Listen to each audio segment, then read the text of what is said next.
নমস্কার, আমি পার্থ সারথী মুখোপাধ্যায় আর আপনারা দেখছেন আমার নতুন ইউটিউব চ্যানেল সঙ্গে পার্থ সারথী। সারের আবহে ইতিমধ্যেই ভোট পর্ব কার্যত শুরু হয়ে গেছে। প্রার্থীপদ ঘোষণা বা ভোটের দিনক্ষণ ইত্যাদি এখনো শুরু না হলেও তা কিছুদিনের মধ্যেই শুরু হয়ে যাবে। শাসক দল তাদের নিজেদের মতো করে ঘর গোছাতে শুরু করে দিয়েছে। বিভিন্ন কেন্দ্রে তাদের প্রার্থী বাছাই যেমন চলছে তেমনি চলছে টানাপোড়েন। এবং একই সঙ্গে আসন্ন রাজ্যসভা নির্বাচনে অর্থাৎ কিনা রাজ্যসভার সাংসদদের যে নির্বাচনের প্রস্তুতি চলছে পশ্চিমবঙ্গে, সেক্ষেত্রেও রাজ্য বিজেপি ঠিক কোন জায়গায় দাঁড়িয়ে আছে তাই নিয়েই আজকের মূলত এই ভিডিও। অবশ্যই বলবো আমাদের চ্যানেলটি সাবস্ক্রাইব করতে ভুলবেন না এবং একই সঙ্গে ভিডিওটি যদি ভালো লাগে লাইক, কমেন্ট এবং শেয়ার করে পৌঁছে দেবেন আরও বহু মানুষের কাছে। রাজ্যের 5টি আসনে রাজ্যসভার সাংসদ নির্বাচন হবে। 4টি কেন্দ্রে ইতিমধ্যেই তৃণমূল কংগ্রেস তাদের প্রার্থীর নাম ঘোষণা করে দিয়েছে এবং তা নিয়ে বিস্তর হইচইও হচ্ছে বিভিন্ন মহলে। কিন্তু অপর আসনটি এখনো পর্যন্ত ফাঁকা আছে। এই অপর আসনটিতে বিজেপির প্রার্থী অর্থাৎ পঞ্চম রাজ্যসভার সাংসদ হিসেবে কে যাবেন সেটা মোটামুটি বিজেপির হাতে রয়েছে। বিজেপির প্রার্থীর জয় একরকম নিশ্চিত এবং এখানেই বিজেপির কে রাজ্যসভায় যাবেন, কাকে পাঠানো হবে তা নিয়ে রাজ্য বিজেপির অন্দরমহলে ইতিমধ্যেই প্রবল টানাপোড়েন চলছে। প্রকাশ্যে সেভাবে না এলেও পুরো বিষয়টা দলের অন্দরে কান পাতলে পরে শোনা যাচ্ছে এদিক ওদিক। কে হবেন বিজেপির প্রার্থী? ইতিমধ্যেই রাজ্যসভায় পশ্চিমবঙ্গ থেকে বিজেপির 2জন সাংসদ রয়েছেন। প্রথমজন বিজেপির রাজ্য সভাপতি শ্রমিক ভট্টাচার্য। তিনি ইতিমধ্যেই রাজ্যসভায় সাংসদ হিসেবে তিনি নির্বাচিত হয়ে আছেন এবং তিনি তার কাজ করছেন। পাশাপাশি রয়েছেন অনন্ত মহারাজ। তিনি গ্রেটার কুচবিহারের আন্দোলন ইত্যাদির সঙ্গে সমার্থক এবং বিভিন্ন সময় তিনি কোচবিহারকে কেন্দ্র করে উত্তরবঙ্গের বিস্তীর্ণ অঞ্চল নিয়ে কামতাপুরীদের জন্য পৃথক রাজ্যের জন্য সরাসরি তিনি দরবার করে আসছেন বিভিন্ন সময়। কিন্তু তৃতীয় আসনটিতে অর্থাৎ এই মুহূর্তে তৃতীয় আসনটিতে বিজেপির হয়ে রাজ্যসভায় প্রতিনিধিত্ব করবেন কে তা নিয়ে বেশ কিছু নাম উঠে আসছে। সরাসরি শোনা যাচ্ছে 3টি নাম। প্রথম নামটি শোনা যাচ্ছে অভিনেতা মিঠুন চক্রবর্তী। অতীতে তিনি তৃণমূলের রাজ্যসভা সাংসদ হয়েছিলেন, কিন্তু পরবর্তীকালে সারদা কাণ্ডের জেরে তাকে নিয়ে তীব্র বিতর্ক ওঠায় তিনি শেষমেশ সেই পদ থেকে ইস্তফা দেন। পরবর্তীকালে তিনি তৃণমূলের রাজনীতি থেকে নিজেকে বেশ খানিকটা গুটিয়ে নেন।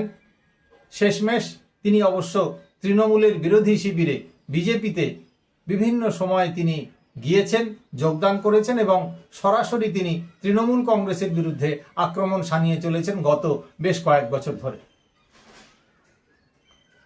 মিঠুনকে আবার বিজেপির টিকিটে রাজ্যসভায় পশ্চিমবঙ্গ থেকে পাঠানো হোক এমন দাবি উঠেছে বিজেপির রাজ্য নেতৃত্বের একাংশের মধ্য থেকে। কিন্তু পাশাপাশি এমন একটা খচখচানি তাদের মধ্যে রয়েছে যে তৃণমূলের টিকিটে এক সময় মিঠুন চক্রবর্তী রাজ্যসভায় গিয়েছিলেন এবং তৃণমূলের সঙ্গে তার সখ্যতা ছিল সর্বজন বিদিত, সেই মানুষকেই আবার ঘুরে কিছুদিন অর্থে বেশ কয়েক বছরের মধ্যেই তাকে কেন আবার বিজেপির টিকিটে রাজ্যসভায় পাঠানো হবে এমন প্রশ্নও কিন্তু রয়েছে বিজেপির অন্দরমহলে। কেন্দ্রীয় নেতৃত্বের মধ্যেও সে বিষয়টি নিয়ে কিন্তু চিন্তাভাবনা চলছে বলে খবর। পাশাপাশি আছেন অশোক লাহিড়ী। তিনি অর্থনীতিবিদ, ইতিমধ্যেই বালুরঘাটের নির্বাচিত বিজেপি বিধায়ক। রাজ্য বিধানসভায় তিনি গত বিধানসভাতেই নির্বাচিত হয়েছিলেন। ফিনান্স কমিশনে কাজ করে আসা লোক অশোক লাহিড়ীকে রাজ্যসভায় যাতে পাঠানো যায় সে ব্যাপারেও রাজ্য নেতৃত্বের একাংশ দরবার করছেন বলে খবর। উঠে আসছে তৃতীয় এবং চতুর্থ নাম। তৃতীয় নামটি লকেট চট্টোপাধ্যায়। তিনি লোকসভার প্রাক্তন বিজেপি সাংসদ। লকেট চট্টোপাধ্যায়কে যাতে পশ্চিমবঙ্গ থেকে রাজ্যসভার টিকিট দেওয়া হয় সেজন্য রাজ্য বিজেপির সভাপতি শ্রমিক ভট্টাচার্য এবং তার সঙ্গে দিলীপ ঘোষের যে গ্রুপ রয়েছে, এরা দুজন মূলত চাইছেন যে লকেট চট্টোপাধ্যায় রাজ্যের প্রতিনিধিত্ব করুন রাজ্যসভায়। তারা চাইছেন যে অতীতে রাজ্য বিজেপির হয়ে মহিলা, বিশেষ করে রাজ্যসভায় মহিলাদের মধ্যে কোনো মহিলা মুখ যদি যায় তাহলে পরে ভালো।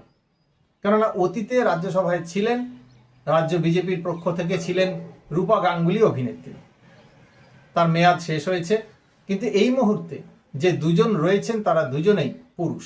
সুতরাং এই মুহূর্তে রাজ্যের তরফে বিজেপির অন্তত একজন মহিলা মুখকে প্রয়োজন বলে যুক্তি শ্রমিক ভট্টাচার্য এবং তার সঙ্গে দিলীপ ঘোষের যে গোষ্ঠী রয়েছে তাদের।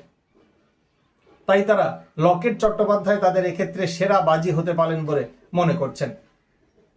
লকেট চট্টোপাধ্যায় যথেষ্ট আগ্রাসী এবং বলিয়ে কইয়ে হিসেবেও বিজেপির অন্দরমহলে তার খ্যাতি রয়েছে।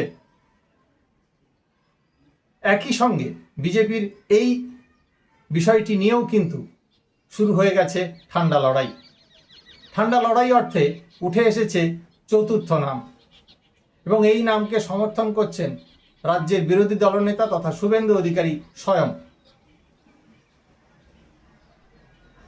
এই নামকে সমর্থন করছেন রাজ্যের বিরোধী দলনেতা শুভেন্দু অধিকারী।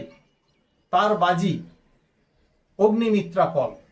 অগ্নিমিত্রাও যথেষ্ট বলিয়ে কইয়ে, যথেষ্ট দক্ষ তিনি, এবং মাঠে নেমে বিভিন্ন সময় তিনি লড়াই করতে পছন্দ করেন। বেশ কিছুদিন ধরেই তিনি রাজ্য বিজেপিতে যথেষ্ট সক্রিয় ভূমিকায় তাকে দেখা যাচ্ছে বলে শুভেন্দু অধিকারীর বক্তব্য। এবং তিনি চাইছেন তার, বিশেষ করে ফ্যাশন ডিজাইনার হিসেবে তার যেহেতু সর্বভারতীয় খ্যাতি রয়েছে, এবং সেই কারণে তিনিও যদি রাজ্যসভায় প্রতিনিধিত্ব করবার সুযোগ পান, সেক্ষেত্রে দলের সম্মান যথেষ্ট তিনি রক্ষা করতে পারবেন, এবং যথেষ্ট বলিয়ে কইয়ে হিসেবেও তিনি রাজ্যের বিভিন্ন ত্রুটি বিচ্যুতি রাজ্যসভায় তুলে ধরতে সক্ষম হবেন।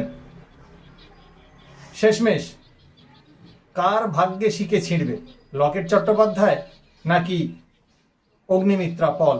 আপাতত এখানেই দাঁড়িয়ে রয়েছে পুরো বিষয়টা। নাকি শেষমেশ এই দুজনকে বাদ দিয়ে তৃতীয় কোনো ব্যক্তি, অর্থাৎ মিঠুন চক্রবর্তী নাকি অশোক লাহিড়ী, কে হবেন এই চারজনের মধ্যে, তাই নিয়ে চলছে তীব্র জল্পনা। কেমন লাগলো আজকের ভিডিও আমাদের অবশ্যই লিখে জানাবেন, মন্তব্য করবেন নিচের কমেন্ট বক্সে। ভিডিওটি যদি ভালো লাগে তাহলে অবশ্যই লাইক, কমেন্ট এবং শেয়ার করে পৌঁছে দেবেন আরও বহু মানুষের কাছে। আবার দেখা হবে নতুন ভিডিও নিয়ে খুব শিগগিরই আপনাদের সঙ্গে। নমস্কার, ধন্যবাদ, ভালো থাকবেন।